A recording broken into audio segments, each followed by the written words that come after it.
Hello everyone, I'm currently at the beach in Melbourne, which is about 10 minutes drive from my home. This place is very meaningful to me, and it is a great place for me to relax. When I was young, and I haven't seen the sea before, I thought the ocean was always rough and turbulent.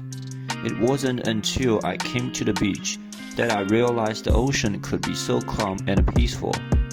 I always sat or lie on the beach, carefully listening to the sounds of the waves crash onto the shore, mixed with the sound of the sea breeze. This feeling is truly very comfortable and wonderful. After reading Pello's article, I came to the beach with a different mindset this time. I tried to look at things with a new perspective, as if I was seeing them for the first time. I observed some details that I never imagined before. Standing on a beach, I tried to think the language of science in this place. I started to think about why the sand under my feet was soft. So I grabbed a handful of sand and tried to feel what it's made of. And I can feel how the sand is running out of my hand. As I approached the sea, I could even tell the wind is salty. Was it because the sea water is salty? Or are there any other scientific explanation? When I stepped into the sea, the water feels so cold. So what was the temperature of the sea? At the beach, I saw some seagulls resting on the sand. One of them was picking at something on the shore. Were they searching for food? Some seagulls were flying, which made me wonder how they are able to fly. Was it because the wind?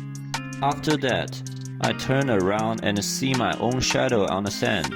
I can't help waving to myself. It makes me to think why this is the only angle from which I can see my shadow.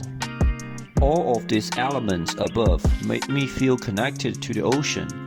I think this is what Pello refers as cultivating ecological identity, learning how to intimately live in a place by emphasizing its intuitive, sensory learning style and combining it with nature. Melbourne is a coastal city, which also makes me think about the article written by him, that we need to pay attention to the local environment, Aboriginal culture, and history to help children better understand and respect different cultures. In the history of Aboriginal peoples, what did the sea in Melbourne mean to them? Was it a place for their production and development, or the place for learning and playing? To broaden the perspective of early childhood education beyond just Western ideas, a method is to involve the surrounding community and emphasize the native cultural customs and the tradition of the Aboriginal people during everyday teaching. As an educator, I reflect on myself and think about the teaching approach mentioned in Laurie's article, the reconceptualized pedagogy, which prioritizes discovering knowledge through interactions with the environment, objects, and the living organisms in our surroundings. The beach can be a great place for children to interact with ocean. They can dig a hole in the sand and then try to fill it with seawater, see how much water is needed to do so. Letting the land, the sea, and the surrounding environment to be our teachers lead us to learn more knowledge